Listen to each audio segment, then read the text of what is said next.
forgotten is that the largest yeshiva in France was named after him.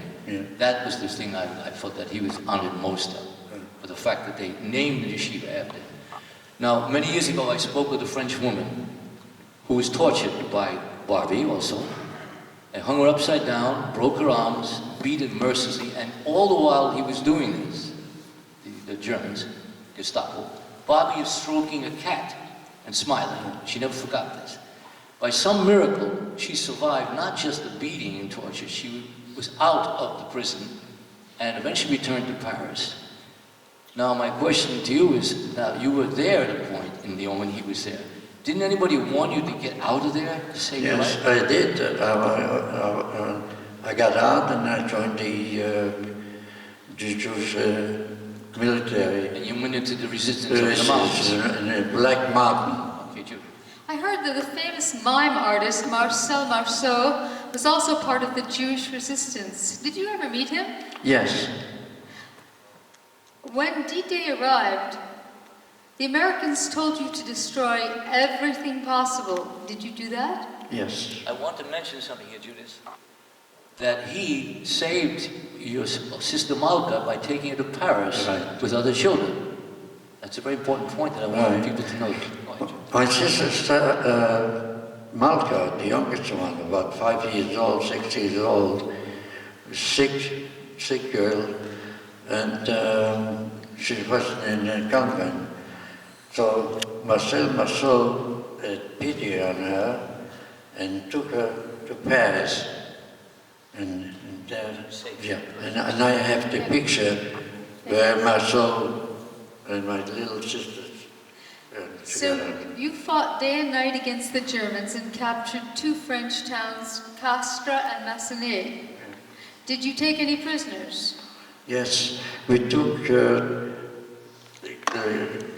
3,000 German prisoners. Did you ever shoot any of the prisoners? I couldn't, because when they surrounded, you're not allowed to kill them. Among those many prisoners, were there any high-ranking officers? Yes. There was an executioner on the officer. Did you catch him? I stopped him, and I had a gun on him, and he had a briefcase on him. And he looked almost like Hitler. I wish I was Hitler. And I asked him, "Do you know who I am?" He says, "Yes, we are partisan." I told him, "No, we are stronger than that. I'm a Jew." He had a briefcase and a trap. He couldn't look at me. And you were surrounded by Jews. No, and he's waiting to be shot. But I continued to tell him that you are surrounded by Jews. What was his reaction? Did he look scared? What happened? When you told him? I didn't care. He was out of my... You told me a month ago. He was so shocked and frightened. He dropped the briefcase and turned away. He couldn't look at you. Is this Sure. that man? He was waiting to be shot because But this he knows that... But isn't this the man? This is the executioner who had personally hung many Russian prisoners, Russian soldiers. With the Americans down in France, were you able to take a furlough? Did you go? Yeah. Okay. And where did you go? Before joining the American Army, the first army, I got 10 days furlough to look up my families. I went to one of my sister Malka was in Paris, and she didn't know nothing. And I came in uniform, she was more frightened. Because she was a lot younger than you. She didn't right? recognize you. She didn't recognize you. She didn't recognize. And I told her, "I'm your brother." She looked at me and still frightened. It took her 2 days to calm down and to know I'm her brother. Now your other 2 sisters were living safely. And I told Malka I'm going to bring 2 sisters you be together with them. So I went to the other two sisters far away, and they recognized me, and I told the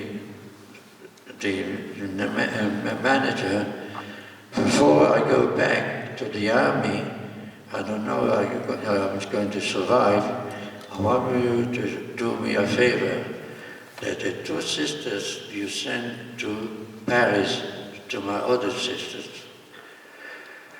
Now, when you joined the American First Army, where did you first fight with them? Then we went back to the First Army. We went fighting in Denver. There, a lot of American soldiers were killed because the Germans were on the mountain, and the American tanks couldn't go through. So we have to capture the Germans, and we did. We had a lot of casualties, and the tank started to move. Did you liberate other towns for the Americans? Yes, we liberated Castor and Mazamet, and that's the two pictures. When the war ended in Europe, where did you go then? So I went back to Paris, and I saw my three sisters together. What was it like seeing your sisters again for so many years after without them for so many years? Yeah, we were happy to see all together, and I told them I'm going to try to take them to Palestine. Now, after you spoke to them and took them to Palestine, you wanted to begin a new life there. Yes. When you finally left Palestine, which was in September 1945 on the British ship, the Mataura. But they wouldn't let me. Who was on board with you? The Matarua. Mataru, Ruth, Dr. Ruth, yeah. So, thousands of people. With other people from Switzerland, France, and Belgium, Holland, mostly from Holland, Luxembourg. Now, there were other people who did not have papers that couldn't get aboard. Did you help them in some way? It was about 100 people standing inside on the boat Mataura in France. And I got 4 certificates. And I went on the boat and I took the 4 certificates and I went back to distribute it to the someone who didn't have the papers. And when I did it quite a few times, so the 2 guardians who checked the papers said, "We are Israeli brigadiers." So you got how many people And they told me, take as many you can. And over 50 people who couldn't go went on the boat, and they all came saved. So in other words, you recycled these 4 passes many, many times to get all those people on. It's wonderful. When you arrived in Palestine, where did you go with your sisters? Well, we ended in Haifa, and there I placed my 3 sisters in Beit Sirot Mizrahi, a very religion school, and they learned the history. For instance, the first day when you come to Bracha or something, Friday night, on benediction, and my sisters didn't know anything, they make crossing. This is their introduction to the Jewish culture, actually. But they were learning Catholic. Yeah, used to. Then they didn't do anymore until they got graduated. So in 1948, when the war began, did you immediately join the army? Yes, In 1947, 48, I joined the Israeli army, The Shivati? Givati, one of the most army. Who was in command? Moshe Dayan was my commander. This is one of the most powerful things I didn't know about until recently. The Givati army was fighting against the combined forces of 7 different Arab countries. And during that conflict, 6,000 Israelis died, 15,000 were wounded. It was a bitter, brutal war. And I've often wondered how you managed to overcome such overwhelming odds. Do you believe it was because you were so inspired to have your own homeland that you were dedicated to fighting no matter what? No. For instance, we captured Latrun, then Sarafan, the English the place, military place, then Ramle, Lourdes, Hadar Sarel, and then the Burma, Jerusalem, Negev, all this. When the war was won, where did you go to celebrate? We celebrate in Jerusalem, and we parade. With the And war? the station was Ben Gurion and Moses Shamir, all for the government. And it was a great honor and a great pleasure that I finally helped to build a Jewish state. That was a high point. With the war now over, how long did you stay in what was now the state of Israel? 7 years. And so what did you do there? Well, I have in Tel Aviv, I had a little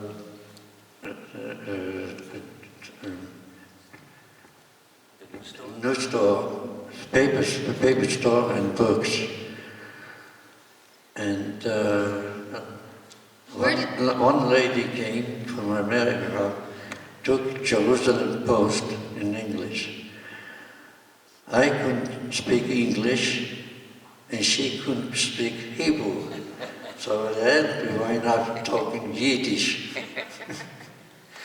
And I asked her if she wants to go out with me. And we said, within 1 month, we got married, and she brought me to America. That happened in 2 months after you met, right? 1 month. 1 month. Yeah. There's something that you both love to do the same activity, right? Yes. You were very good at it. Oh, yes. Like, what was that? Love dancing, singing, and swimming. And I brought all the nice music, and she was very, very happy. And she loved Israel. She wanted to stay there. But she couldn't. She has a job. She's a college graduate from Hunter College, music. And she has a good job to work on the government too. So she went first, and because I was born in Poland, they considered me a communist. So, And I have to wait about 7 months until I got a legal paper to go. you couldn't go back with her, in other words. Right.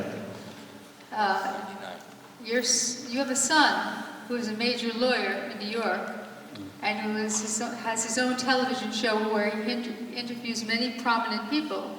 I'm sure you're very proud of his accomplishments as he is of yours.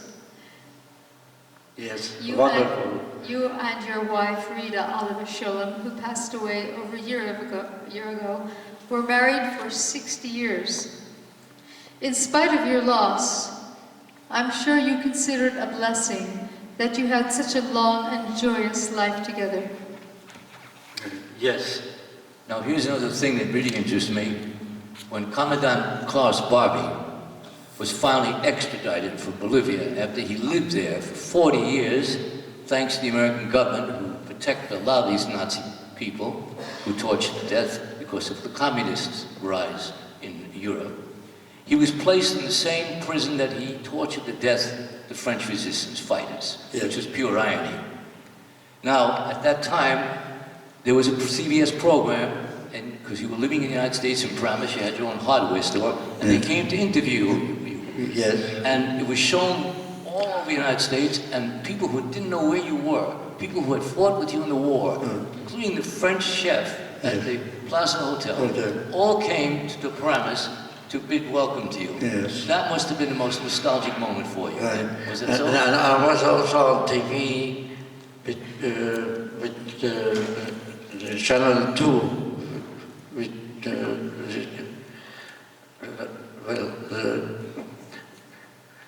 they took the pictures, the story.